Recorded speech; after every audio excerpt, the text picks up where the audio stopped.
a little bit famous for not PvPing in this game, and in this video I'm going to talk about why. I'm going to tell you the reasons why I don't like PvP in The Division. Now, you guys know me, I don't like to whinge, and I don't like putting together shitty wish lists because I think that's just lazy. I've had very clear views on why I think PvP in this game is so bad, but I've never really clearly stated them because I've always been of a view that complaining for complaining's sake is a waste of everybody's time. But as many of you will no doubt be aware, there's an elite task force taking place in North Carolina in the middle of January. The purpose is to discuss the upcoming patch 1.6 update, which, as we've learned, will actually focus heavily on improving and balancing the core PvP experience. So when something like that is about to happen, the commentary that we all provide on what needs to change with regards to the PvP experience isn't just complaining or wishlisting, it's actually input into an important discussion. And while I am by no means an experienced PvPer in The Division, I do actually have a lot to say on this topic. Many wonder if I don't PvP in The Division because I'm not a PvP focused player, or if I don't have time for it, or if I just don't like it. The truth is I'm actually a huge PvPer in pretty much every game I've ever played. From Street Fighter with my brothers from age 4 through to Doomland, to Diablo 2 Battle.net, to Quake 3, Counter-Strike 1.3, 8 years of WoW, Halo 2 till my hands bled, 4 years of League of Legends, Destiny, Overwatch, Battlefield, and more recently the absolutely awesome Rainbow Six Siege. PvP has always been something that I've taken very seriously in every game that I've played. So why don't I PvP in this game then? Well, it's simple. I don't PvP in The Division because the PvP is terrible. And we all know that. Ask any YouTuber, even the ones that PvP literally for a living, and they'll tell you the PvP in this game is bad. Hell, even ask Massive and they'll tell you that as well. It's no secret that the PvP side of this game is a total catastrophe for many, many reasons. And it isn't like a little bit bad, like, you know, something a small tweak in a new game mode might fix. It's rotten to its core, both conceptually and mechanically, both in terms of its design intent and the way it seeks to execute on that intent. Now, I can't just make a blanket statement like that and not explain myself, so that's exactly what I'm doing in this video today, or in the next few videos as a matter of fact. The truth is I have so much to say on the topic of PvP in this game that it would be impossible for me to put it all in one video, and so instead I'll be breaking it up into a number of videos, each of them covering in great detail the critical priorities for PvP redesign in this game. They are, in my view, build diversity versus competitive integrity, pre-engagement preparation, moment-to-moment combat, objectives and incentives, griefing and social systems. In my view, all 5 of these things are fundamentally broken, and I'm going to give my personal view on why they are broken and how I think they should change. But before I do, let me preface this by saying one important thing. None of what I'm about to tell you I believe to be right, in inverted commas. When I said Pulse, Smart Cover, and Century were breaking the game and causing ridiculous PvE balancing, I put forward a view that I felt was objectively correct.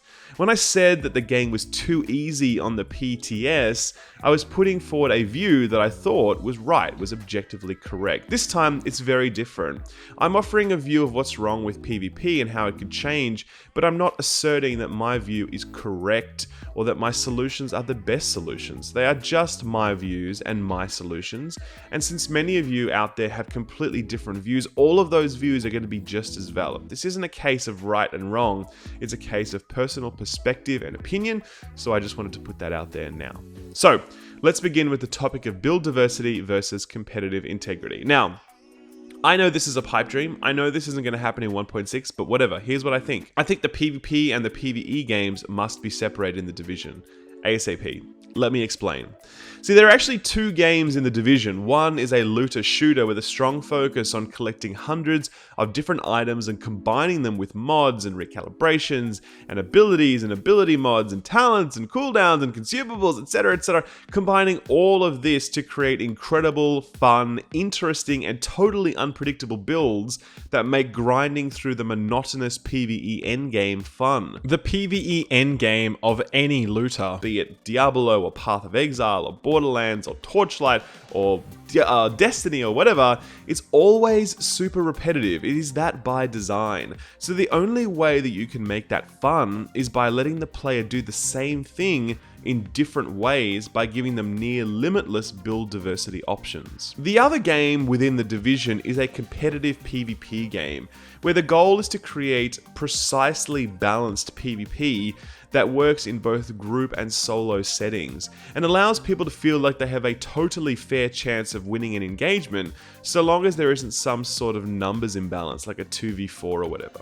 The intent here, like in any serious PvP game, is to have a tightly balanced PvP experience, fine-tuned down to the tiniest degree to ensure that every engagement is fair, strategic, skill-based, and rewarding. Now, looking at the two of these side by side, it becomes painfully clear the problems that might come from these two games existing in the one game. The perfectly realized ideal end state of each of these games is the polar opposite of the other. How can you precisely manage and balance PvP if people get their loot from a PvE gear game that is literally trying to create an infinite number of build diversity possibilities that literally cannot be predicted? Like, take the classic Tanktician, for example. Who could have seen that coming? And why would you play a looter where the build diversity is completely sacrificed at the altar of PvP balance? A game where all loot and builds feel the same in order to ensure and protect the integrity of the PvP experience. Now, if you think I'm exaggerating with what I've stated above, let's look at the examples set by 3 separate games over the years on how they've managed these tensions. First up, Diablo 2 was a hot, glorious mess. It was one of those early online PvP games, not in the sense that it was the first, but it was one of the ones that really cut through and really got PC players actually playing online through Battle.net, the same way that Halo did for the console generation. PvP in Diablo 2 had nothing to do with skill and everything to do with spending money in these like online shady websites to buy god tier gear so that you could basically just walk around one-shotting your opponent. It was ridiculous, but it was really fun because we'd never done anything like that before. So we didn't really care about the fact that it was completely imbalanced. It was nice just to be able to walk over to someone and kill them dead without that person sitting next to you on the couch. Fast forward to our second example, Diablo 3. Diablo 3 really tried to hype up the release of a proper PvP game mode ahead of its launch. The footage that you're seeing here is from a 2010 trailer that Blizzard released that showcases some really interesting, fun, balanced looking PvP. Fast forward a number of years, and this is what we eventually got when Diablo decided to implement some PvP. Hey, what's up guys? Gonna be doing some PvP in Diablo 3, which is basically the worst PvP game I've ever played. Let's go ahead and see how we do. Basically, I shouldn't be getting hit. Let's see if we can actually kill. Where the heck did they go? Okay. Okay, we killed someone. Basically, I can't be seen, really. Oh, I didn't even... Did you guys see him? What they eventually implemented was a cheap brawl mode where people can basically just take turns one-shotting each other before they get bored and move on. Again, this is not remotely balanced at all, but at this point, the cheap thrill of PvP over the internet is gone, meaning that no one is interested in this tacked-on activity at all. Our third example is actually Destiny. Now, most people don't know this, as you really only come to this realization after playing like thousands of hours of Destiny, but Destiny is in fact a looter as well. Most people think that reaching max light and just collecting a full set of raid gear is the end game in Destiny, but that's actually totally incorrect. The real Destiny endgame, and the thing that I love doing most, is grinding PvE and PvP activities, hoping for better rolled perks on your weapons and armor. Through thousands of hours of grinding, you can get that special hand cannon that gives you that extra 3 to 4 meters range, that can reload like 5% faster, that can give you 5% more armor when you're using a specific subclass. The devil is in the detail here, but the point here is that, and truth be told, there really isn't a lot of build diversity in Destiny. The minor variances you can make to your build are meaningful only to the devoted few who possess the esoteric knowledge to be able to tell the difference. To everyone else, it's kind of all the same, and those extra stats are so minor that they'll almost never carry you over the line when you face a more skilled opponent in a PvP context.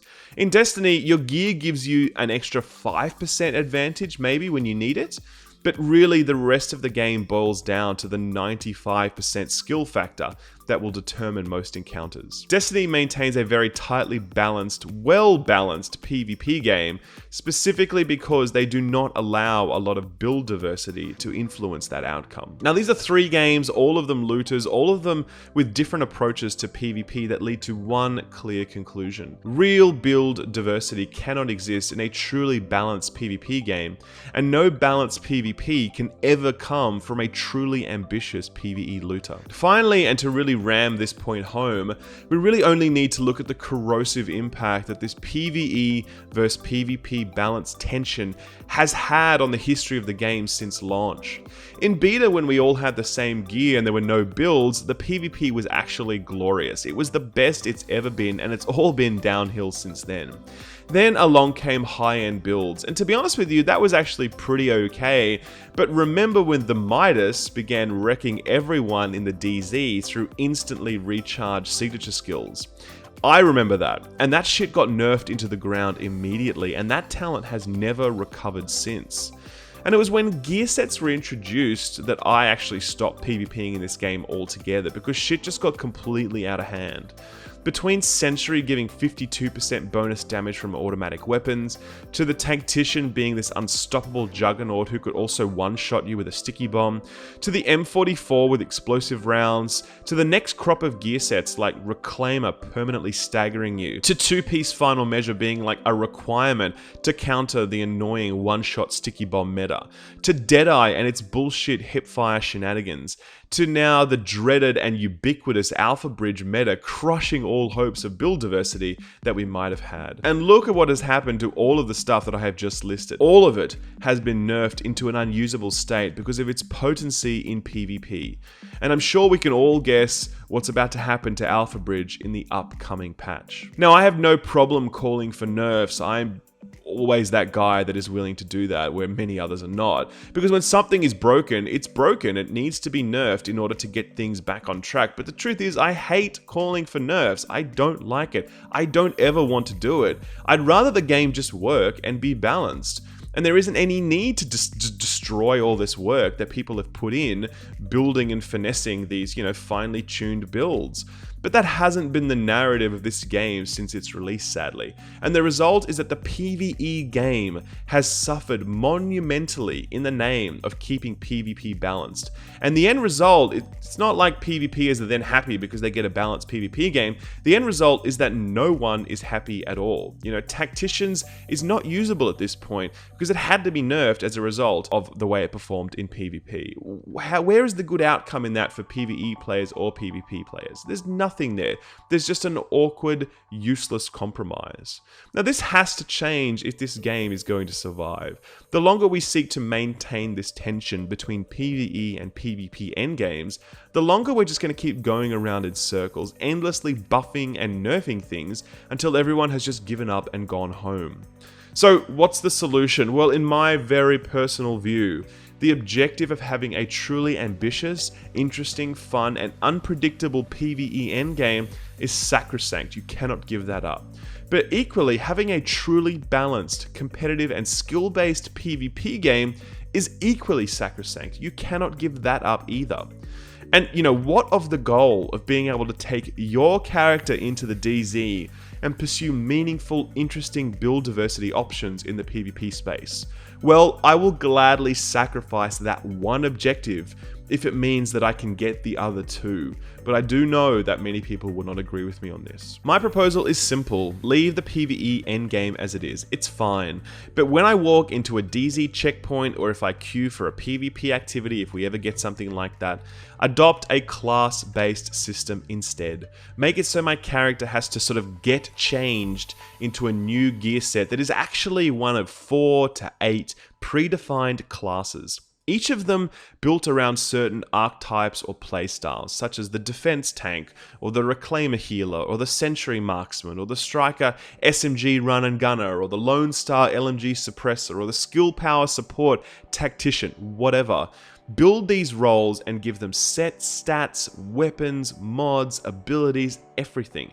Let Massive design and fine-tune these classes so they know exactly how much health they have and how much damage they put out. Let them select the abilities that they use and how much damage these abilities do. It doesn't even need to be the same ability damage as exists in the PvE side of the game. Let them tweak every variable that they please and arrive at a balanced class that is effective, but that doesn't have the potential to do crazy game-breaking shit that just one-shots someone and ruins the competitive integrity of the game. And when the player is finished and they go through this, back through this change room, they put their regular gear back on, ready to resume the normal sort of PvE side of the game, which is completely divorced from the PvP side of the game at this point. Now, this could rotate frequently to keep the PvP meta fresh. What if we had a number of PvP classes that rotated in and out every few months? What if the community could vote on, what's next in the PvP season in terms of a newly added class? What if the community could collectively design the next PvP class and then Massive could incorporate that in the next patch? A more static and controlled and balanced PvP endgame doesn't mean it stays the same forever. There's literally a million ways to bring some diversity to that. So I think those should be considered as well. Now, I know this is obviously a huge departure from what we have now. More than anything else, we lose the ability for a player to pursue build diversity in the PvP space, which I know is an important objective for many players. But really, the person that figures out the one-shot sticky bomb, or the new OP combination of weapon talents on a sniper, or the new gear set combination that gives them, 95% uptime on their overpowered signature skills. Are these really the things that are worth protecting? Is build diversity actually really worth protecting if it really only arrives inevitably at one of these outcomes? There is always going to be a constant search for the new OP thing, the new meta, the new game-breaking thing that completely upsets the PvP experience.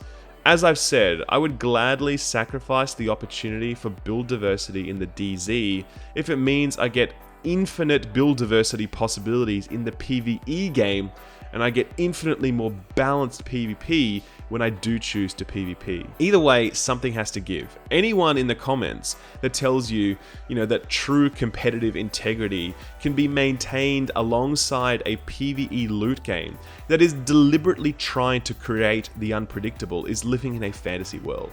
Truly balanced PvP games, they talk in individual percentage points when they try and balance themselves, half a percentage point sometimes. When the Division talks balance, it's typically to the tune of 10, 20, 30, 40% adjustments to things, or it just totally removes or redesigns things altogether. Things that worked fine in PvE but broke the experience in PvP have all been just nerfed into oblivion. They're just shadows of their former selves, and honestly, I'm sick of it, and I want it to change. I know it won't change in patch 1.6, but I hope we can start having this conversation now, so that hopefully one day in the future it will change and we can resolve this endless and pointless tension between PvP and PvE endgames. In the meantime, thank you all for listening to this. I know it was a little bit long.